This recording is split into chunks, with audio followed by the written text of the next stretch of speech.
보시면서요, 구독과 좋아요 알림 꼭 부탁드리도록 하겠습니다. 자, 저희는 이제 첫 번째 이슈로 한번 넘어가 보겠습니다. 자, 오늘은 한국갤럽 여론조사 결과가 나왔고요. 또 조선일보도 오늘 여론조사 결과를 발표했는데, 자, 먼저 홍 소장님, 이거 지금 어떤 결과 나왔는지 좀 소개를 해주실까요? 예, 일단 뭐 이번 조사에서 조선일보 조사에서 이제 가장 눈길을 끄는 거는 이게 조선일보 조사뿐만 아니라 이제 어저께 나온 그 시사저널 조사도 마찬가지인데 네네. 이 이재명을 그 야당의 후보로 일단 놓고 이제 본선을 전제로 깔아서 뭐 김문수, 홍준표, 오세훈, 한동훈 이렇게 주요 후보들을 한 명씩 이렇게 붙여놓는 거죠. 양자 네, 대결. 그렇죠. 그러니까 이제 본선 경쟁력을 미리 한번 봐보자라고 하는 건데 저기 그 위에 거를 보면은 이제 조선일보 조사죠. 네, 조선일보 조선일보 조사, 조사요. 조선일보 네. 조사인데 뭐 김문수, 오세훈, 홍준표, 한동훈 이렇게 그 약간 차이지만 그렇게 크진 않아요. 그러네요. 그러면 저기서 이제 가장 그 재밌는 건 뭐냐면은 이재명의 지지율이에요. 아. 양자 대결에서 37, 38, 37 변화가 없어요. 네, 변하면. 누구랑 붙여도 37, 38밖에 안 나온다. 음. 근데 옆에 이제 없다 그 물음 무응답을 보면은 그 한동훈을 붙여놨을 때는 거의 40%가 넘어갑니다. 아하. 그러니까 30한 4, 5%다 나오지 않습니까? 네네. 저게 양자 대결 달랑 2명 중에서 누구를 선택할래라고 할 때 거의 그 한 40% 가까운 유권자들이 모르겠다 없다 뭐 이렇게 대답하는 거는 아직은 마음을 안 정한 사람들이 굉장히 많다. 네. 근데 이제 문제는 뭐냐면 누구를 넣어도 이제 이재명은 40%를 못 넘는다. 못 넘는다. 네, 지금 뭐 제가 반복적으로 이 시간에 말씀을 드렸지만은 지금처럼 개헌과 탄핵이 벌어진 굉장히 비상한 전국에서 야당의 독보적인 지위를 갖고 있는 후보가 40%를 못 넘는다. 이 네. 얘기는 이 얘기는 또 그 밑에 이제 또 시사저널 조사도 보면 이재명 시사저널은 아예 김문수, 홍준표 같은 경우 오차 범위면 조금 앞섰어요. 맞아요. 앞섰습니다. 그런데 저것도 마찬가지로 40한 2, 3% 나오죠.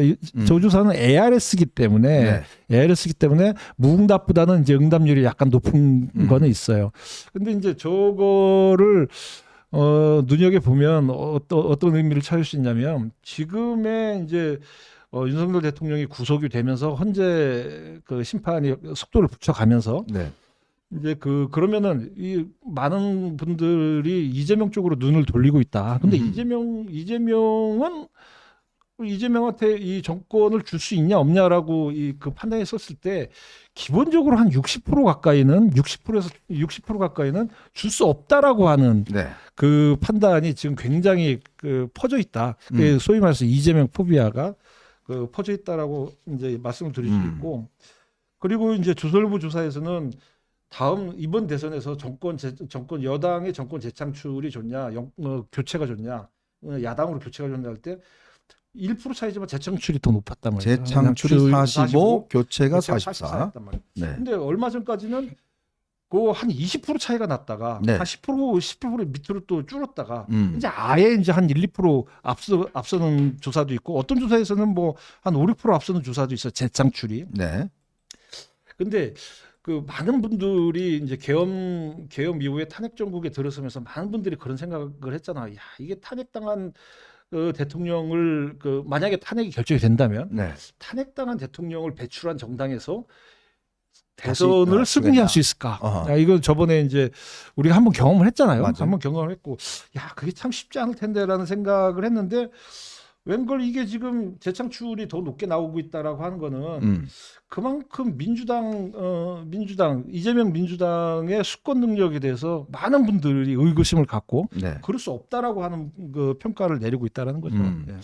자, 결국 이제 우리 이재명 포비아 현상이 어떤가에 대한 것들이 이제 여론조사로 일단 좀 드러나고 있는 것 같습니다. 그만큼 모든 지금 여론조사가 가리키고 있는 부분은 일단 이재명의 확장성이 거의 한계점이다. 더 이상 늘지 않는다라는 것들이 이제 모든 여론조사에서 확인이 되고 있고요. 그만큼 이재명에 대해서 싫어하는 부분들이 많다는 것이고, 그러면서 이제 반면에 여권 후보 같은 경우는 하여튼 뭐 여러 명이 지금 각축전을 벌이고 있는 뭐 이러한 상황들이 지금 현재 나타나고 있는 현상이 아닌가 싶어요. 예, 그래서 이재명 포비아는요, 다시 한번 정리하면은 그때 우리 뭐 현정님의 문화일보 칼럼에서도 잘 정리를 했는데 이재명이 만약에 대통령이 된다면 그가 만들 세상이 어떤 세상인가를 상상해 보면 너무너무 끔찍하다. 그러니까 이재명이 대통령 되면 안 된다. 거기서 나오는 게 이재명 포비아죠. 네. 근데 이제 국민의힘의 일각에서는요. 이재명이 민주당 대선 후보로 나오면 우리가 어렵다. 그렇게 또 이재명 포비아를 또 그 인식하고 있던 사람들이 일부 있었습니다. 근데 그거는 굉장히 잘못된 거죠. 예. 그러니까 이재명이 민주당 후보로 대선에 나오면 우리가 이기기 힘들다는 의미의 이재명 포비아, 그건 완전히 잘못된 거라는 게 최근에 여론조사를 통해서 확인되고 있는데 네. 거꾸로 이재명이니까 이길 수 있을 것 같다. 요새는 그렇게 되는 거예요. 네. 그래서 예, 그 이재명이 만약에 집권했을 때 만들 세상이 끔찍하니까 그 이재명이 민주당 후보로 나왔을 때 이재명에 대해서 표를 주려는 게 덜 약하게 가지 않겠느냐. 그러니까 한번 탄핵 이쪽에 그 유책 사유로 탄핵당해서 조기 대선이 발생하지만 이재명이니까 이겨볼 수 있다. 뭐 이렇게 되는 것 같습니다. 어떻습니까? 홍 원장 보시기에는 이재명이니까 우리가 제일 유리한 후보다라는 견해들이 뭐 최근에 꽤 이제 많은 분들이 이야기를 하고 있어요. 네. 과연 신빙성이 있는 이야기입니까? 그 이재명에 대한 이제 국민들이 판단이 이게 점점 끔찍하다라고 하는 면으로 이제 강화되는 게 이게 사실은 민주당이나 이재명 대표 입장에서도 뭐 신문도 보고 뭐 뉴스도 보고 다 볼 텐데 왜 이제 자꾸 반복되는 내로남불 있지 않습니까? 네. 내로남불에 대해서 약간 국민들은 이게 과거에 대해서 다 잊어버리고 아무 생각도 없는 사람으로 생각하는 그런 느낌을 많이 받는데 최근에 예로 봤을 때 저는 몇 가지 이제 이게 예를 들면은 최근에 선거법 본인의 재판 지연 의도가 있었던 것 같긴 하지만 위헌법률 심판 제정을 했잖아요. 네. 근데 그러면서 이재명 대표 뭐라고 그러냐면은 허위사실 공표는 대한민국만 유일하게 처벌한다. 이거는 그래서 위헌법률 제정 신청을 한다라고 얘기를 했어요. 근데 그러면 가짜뉴스 잡는다고 왜 민주파수소 왜 만들었어요? 아, 그러네. 그렇잖아요. 아니 가짜뉴스가 문제라서 이거 민주파수소를 만들어서 가짜뉴스 허위사실 이거는 유포되면 안 된다라고 얘기하고서는 또 이 부분에 대해서는 허위사실 공표를 처벌하는 나라는 대한민국 유일하다. 가짜 뉴스와 허위 사실은 같은 거 아닌가요? 같은 얘기잖아요. 네. 그러니까 이거 도대체 본인에 대한 거는 처벌하면 안 되고 본인의 남이 얘기한 거는 처벌해야 되고 그리고 최근에 편리한. 최근에 그리고 일타 강사라는 전한길 강사가 네.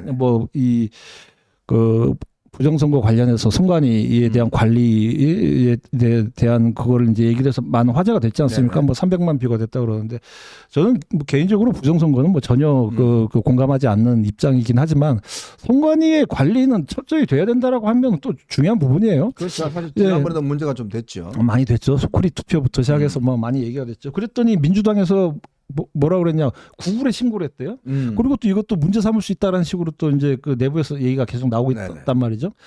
그러면 우리가 다 기억하지만 2012년 박근혜 전 대통령 당선됐을 때 이재명 대표 그 당시 이재명 대표는 뭐라고 그랬냐 전대미문의 부정선거라고 그랬어요. 네. 2012년 대선을 3.15 부정선거에 버금가는 전대미문의 부정선거라고 본인의 페이스북에 썼어요.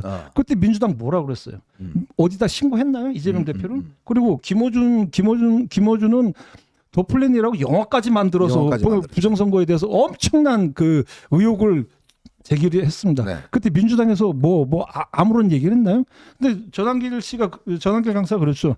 아니 나는 선관위를 비판했는데 민주당이 왜 나한테 시비 거냐 그러는. 아니 그러니까 번지수 잘못 찾아서 지금 얘기하고 있다 그러죠. 부정선거는 지금 저는 현재 부정선거론이 제기되는 것도 분명히 그거는 이제 지적을 받아야 될 부분이 있지만 원천적으로 그 당시 부정선거 강하게 제기했던 민주당이나 김어준은 사과 한마디 했습니까?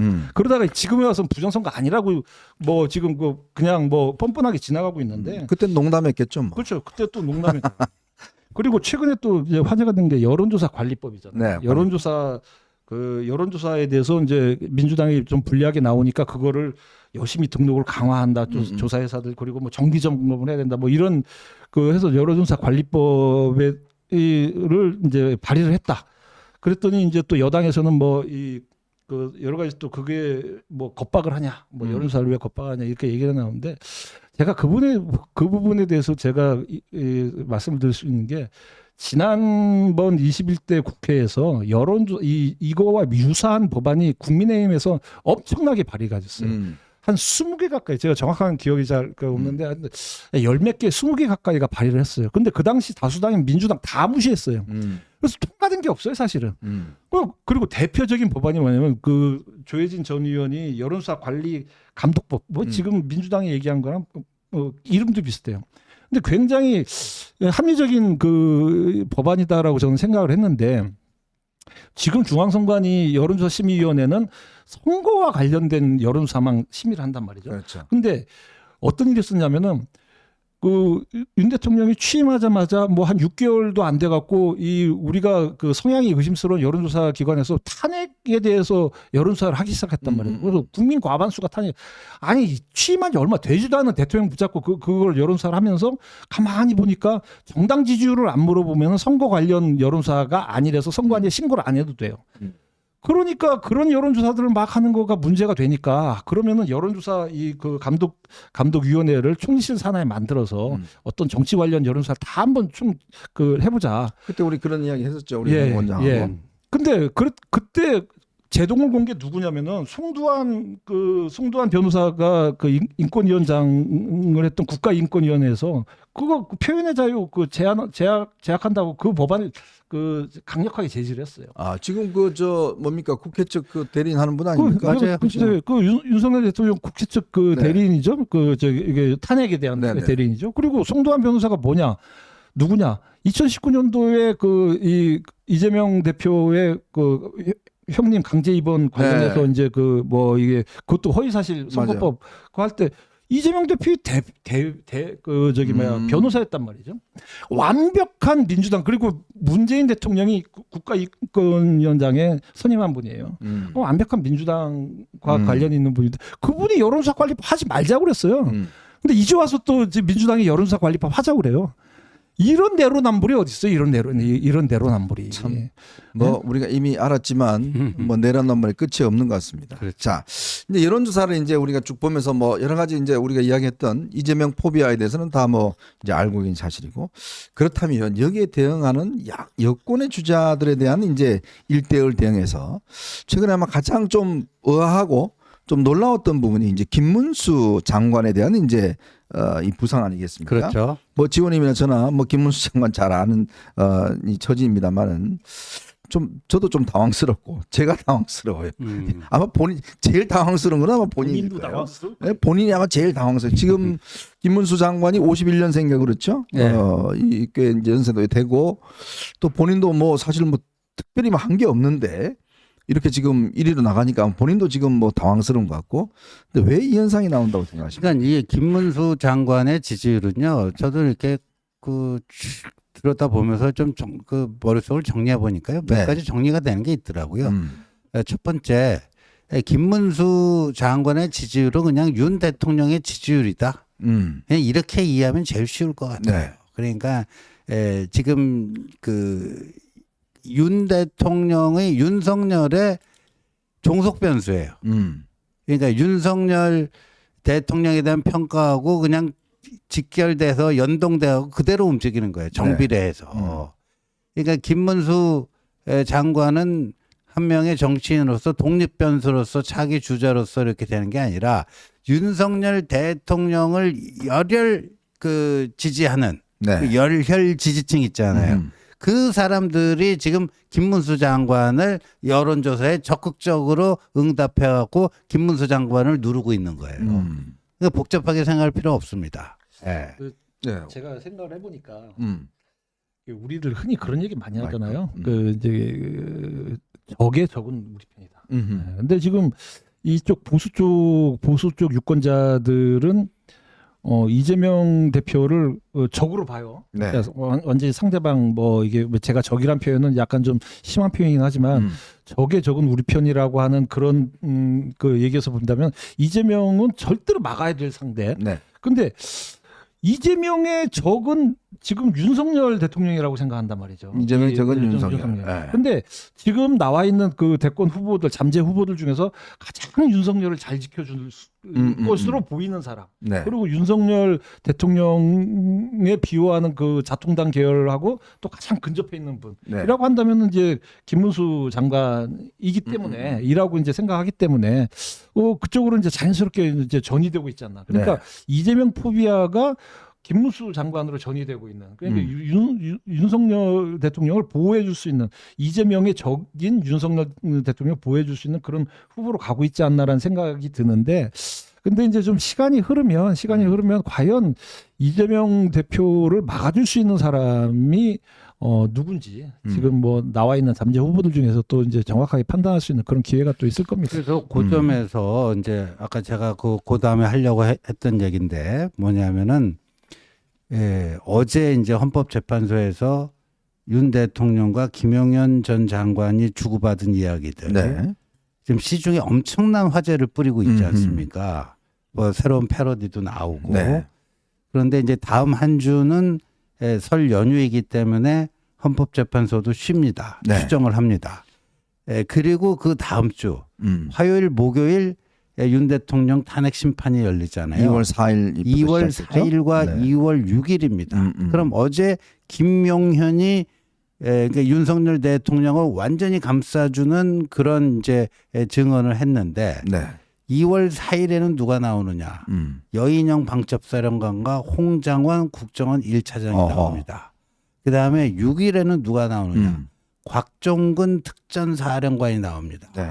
그러니까 저는 2월 4일과 6일이 굉장히 중요한 변곡점이 되지 않겠느냐. 2월 4일과 6일. 네, 2월 첫째 주. 그러니까 윤석열 대통령이 지금 계엄에 대해서 이제까지 얘기했던 거 차분히 보면요. 이 논지의 일관성은 좀 떨어집니다. 네. 그때 좀 이렇게 바뀌어요. 네. 그리고 서로 모순되는 얘기도 좀 하고 있고요. 어제도 좀 그런 게 일부 나타났습니다. 글쎄요, 뭐 좀. 네.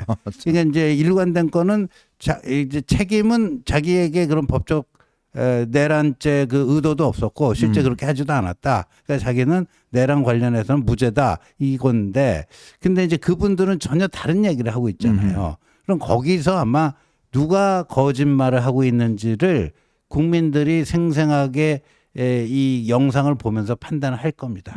그 생생한 영상을 보면서 국민들이 판단을 할 거라고 봐요. 그래서 윤 대통령에 대한 이제 지지도가 이제 어떻게 될지가 저는 2월 그 첫째 주가 한 고비가 될 것 같아요. 네. 그러면 김문수 장관은 거기에 직방으로 영향받게 돼 있다. 직방으로 영향받게 돼 있다. 네. 그래서 김문수 장관의 그 대선 지지율이 계속해서 탄력을 받을지 몰지는 김문수 장관 본인에게 달려 있는 게 아니라 윤 대통령에게 달려 있다. 저는 이렇게 봅니다.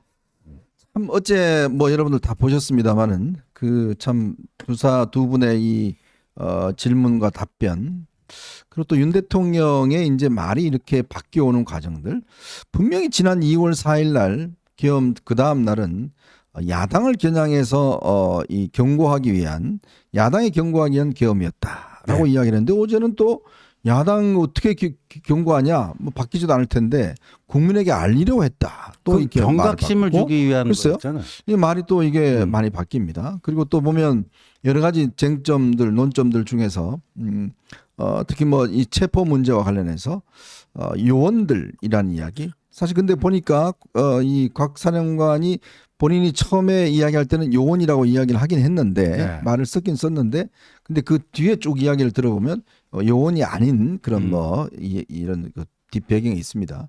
뭐 그런 이야기라든지 그런 것 등등이 어떤 뭐 나타나고, 이제 아마 이제 어제까지만 하더라도 이제 윤 대통령을 좀 서포트하는 그런 증언이었다면, 이제 다음 주부터는 네. 이제 그때부터는 윤 대통령의 주장을 완전히 어떤 면에서 보면 이제 뭐 뒤집는 네. 뭐 그런 식의 논방이 벌어지면 또 여론에 영향을 많이 받을 그렇죠. 것이고, 이제 그런 것들이 이제 어떻게 작용할 것인가, 이거에 따라서 아마 여론의 지형도 바뀌려고 보는데, 결국은 그런 거 아니겠습니까? 국민들이 이제 이 사태가 조금씩 이제 정리되어 나가고, 만약 이제 조기 대선에 대한 분위기가 나온다 그러면 정말 이재명을 상대할 수 있는 후보는 누구냐? 이재명을 이길 수 있는 사람은 누구냐? 사실 윤 대통령이 처음에 정치했을 때 그때도 마찬가지지만 이재명을 이길 수 있는 사람이 누구냐 때문에 이제 윤 대통령을 갑자기 데리고 온 거 아니겠어요? 그렇죠. 지금도 마찬가지 또 그런 현상이 일어나지 않을까요? 그렇죠. 이제 저는 이번에 이제 조기 대선이 만약에 이제 생기면 네. 지난번 2017년 조기 대선하고는 또 뭐 양상이 많이 다른 부분이 뭐가 있을까 생각을 해보면 그 당시에는 결국은 이 보수 여권이 분열이 됐잖아요. 네. 뭐 당으로 이제 갈라지고 뭐 그 당 후보들이 서너 명 이렇게 나오고. 근데 지금은 갈라져 있는 게 없고 앞으로 갈라질 가능성도 없어요. 현재 그 가능성이 없는 가장 큰 이유는 최근에 여론조사가 또 이게 그 뒷받침을 해주는 겁니다. 네. 이게 이렇게 해서 뭉쳐서 가면은 민주당을 이길 수 있겠네라고 하는 가능성이 보인단 말이죠. 그러면 저는 지금 같은 상황에서 개혁신당으로 나가 있는 이준석 의원이 뭐 나올 것 같은 얘기를 이렇게 좀 간간히 비추고는 있지만 과연 나올 수 있을까? 나오면은 나와서 본인이 먹는 1~2%라도 뭐 저번에 이제 그 저번 대선처럼 뭐 0.7%, 0.73% 그러는데 본인이 한 1%만 가져가도 이게 바뀌는 거 아닙니까? 그렇죠. 야, 그러면 보수 쪽에서는 역적이 되면서 평생 이쪽에 발을 못 붙인단 말이죠. 근데 이렇게 뭉쳐서 이길 수 있는 가능성의 선거 분위기가 가면 찢어지진 않는단 말이죠. 오히려 이길 수 없는 분위기가 가면 아예 뭐 나도 나와보지 뭐 그러고서 이제 각자 찢어져서 뭐 이게 나오겠지만 근데 그러면서 저번 조기 대선하고 굉장히 다르다라고 하는 부분이 있고 그러면 뭉쳐서 나갔을 때 중도 확장력이 있고 이재명과 대응해서 누가 이길 수 있는지에 대해서는 이게 특히 이제 중도 우파에서 계속 그 후보를 찾아가는 거죠. 네. 이게 한번 평가를 해보고 이렇게 찾아가는데 분명한 거는 지금 뭡니까 이제 뭐 정당 지지율이라든지 아니면은 정권 교체론과 이제 그 유지론에 대한 평가라든지 이런 부분에서 여건이 유리한 지표들이 계속 많이 나오고 있어요. 네. 뭐 심지어 뭐 정당 지지율에서 이제 그 여당이 이기는 것도 많이 나오고 있고. 그런데 한 가지 안 변하는 건 있어요. 아무리 조사해도 모든 조사에서 웬만해서가 아니라 거의 안 바뀌는 게 뭐가 있냐? 탄핵에 대한 찬반이에요. 글쎄, 탄핵에 대한 찬반이 처음에는 탄핵에 대한 반대가 한 70%까지 갔다가 지금 한 60% 내지 네네. 50, 18% 이렇게 조금 낮아진 건 있지만 그래도 탄핵을 기각해서 직무에 복귀시켜야 된다. 네. 대통령을. 그거는 이번 MBS 전국 지표조사에서 38%가 나왔습니다. 38%. 그러니까 6대4라고 하는 이게 안 바뀌어요. 지금 한 2, 3주 전부터는 이제 이게 멈춰졌어요. 네. 앞으로도 저는 이건 바뀌기가 힘들지 않을까. 그러니까 또 하나는 또 뭐냐면 대통령 구속 이후에 똑같아요. 이것도 그 56%가 구속이 잘한 결정이다. 네. 그 39%가 잘못한 결정이다. 이것도 뭐 비슷한 6대4란 말이죠. 네. 이게 탄핵도 마찬가지고 이것도 마찬가지고. 그래서 이게 탄핵 전국에서 벌어지고 있는 조기 대선이니까 뭐 일명 탄핵 대선이라고도 얘기를 하지만 뭐냐면은 탄핵 찬반이 선거의 누구를 투표하느냐를 결정짓는 프레임이 되면 안 돼요. 거기에 연결되겠네요. 그죠? 네. 그러면 6대4로 지게 돼 있어요. 맞아요. 이게 탄핵에 대한 찬반 이거는 이제 어느 정도 헌재 결정이 나면 이거는 이제 역사 속으로 묻어가야 돼요. 우리가 흔히 그 박근혜 전 대통령 탄핵했을 때 탄핵의 강을 건너야 된다고 그렇죠. 얼마나 말을 많이 했어요. 얼마나 말을 많이 했습니까? 그러니까 탄핵의 강은 이제는 그때도 사실 탄핵의 강 건너기가 몇 년이 걸렸어요. 몇 년이 걸렸는데 이번에는 빨리 건너야 돼요. 빨리 건너서 이게 가야 된다.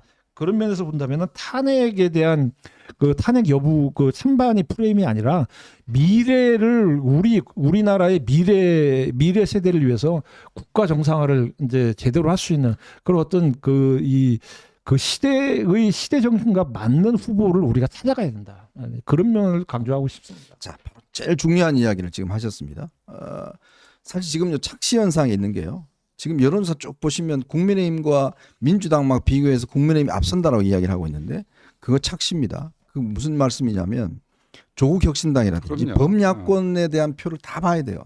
그거 합치면 뒤집니다. 그리고 아까 지금 홍 원장도 이야기를 했지만 탄핵의 찬성이냐 반대냐에 대한 여론, 그다음에 이 구속에 대한 찬반 여론, 이거 보면 여전히 6대4예요. 요걸 보셔야지 지금 당의 지지도가 좀 앞서갔다고 지금 보는 거 이거 아닙니다. 그리고 또 하나 중요한 것은 중도 확장력이 얼마나 될 것인지 이거가 이제 앞으로 굉장히 좌우할 겁니다. 그걸 좌우하지 않으면 괜히 헛물 켜다가 나중에 그냥 뒤통수 맞는 격이 돼요. 그럼요. 그거를 우리가 조심을 해야 돼요. 그런 이 조사들을 정말 조심을 해야 되지. 지금 괜히 막 들떠서 이길 수 있다는데 정말 냉철하게 바라보면 여전히 여론의 지형은 6대4입니다. 6대4로 불리한 상황이에요. 그걸 극복하기 위해서는 그 중도층을 끌어와야 되는 이제 그런 중요한 저는 과제가 있지 않나 싶습니다. 이게 선거는 우리가 흔히 이제 그런 말에 닥치고 중도다. 음. 이게 뭐 축구에서도 뭐 옛날 전북 그 축구팀이 닥치고 공격해가고 닥공해서 이제 우승까지 하고 그러지 않습니까? 닥치고 중도입니다. 요즘 닥치고 고모씨는 중도가 없다라고 이야기를 하더라고요. 네. 이게요 중도가 왜 중요하냐? 아까도 말씀드렸지만 이제 탄핵에 대해서 이제 찬반을 본다. 그러면은 당연히 이 보수층은 탄핵에 대해서 반대가 더 높아요. 네. 그리고 진보층은 뭐 거의 차전부가 탄핵 찬성을 합니다. 그럼 우리가 중도층을 봐야 된다. 중도층이 거의 모든 조사에서 한 40% 가까이를 차지해 응답자의 40% 네. 차지하는데 이들이 거의 7대3 내지는 7대3 내지는 6대4로 탄핵을 찬성을 하고 있습니다. 네. 그러니까 지금의 탄핵에 대한 의견은 중도층이 진보층하고 거의 비슷해요. 근데 중도층이 보수층과 비슷한 쪽으로 이걸 끌고 와야 선거에서 이기는 겁니다. 그렇죠. 근데 중도층이 저기 진보층과 비슷한 그런 아이템을 갖고 선거를 치른다? 그러니까 흔히 또 제가 지금 닥치고 중도 얘기를 하지만 어떤 분은 그런 얘기를 하죠. 강하게 지지층을 결집해서 지지율을 올리면 중도층은 원래 별로 생각이 없기 때문에 투표장 가서 이기는 쪽이 우리 편 그러고 그냥 휘둘려 간다라고 얘기하는 사람들이 있어요. 그래서 이 강성 우파들부터 이제 잘 잡아나간다라고 얘기하시는 분들이 있는데 네. 절대로 대한민국 선거뿐만 아니라 전 세계 선거에서 그랬던 적은 한 번도 없습니다. 네. 한 번도 없기 때문에 중도 유권자들이 아무 생각 없는 사람이다라고 얘기하는 거는 진짜 말도 안 되는 검증도 안 되는 헛소리입니다. 자,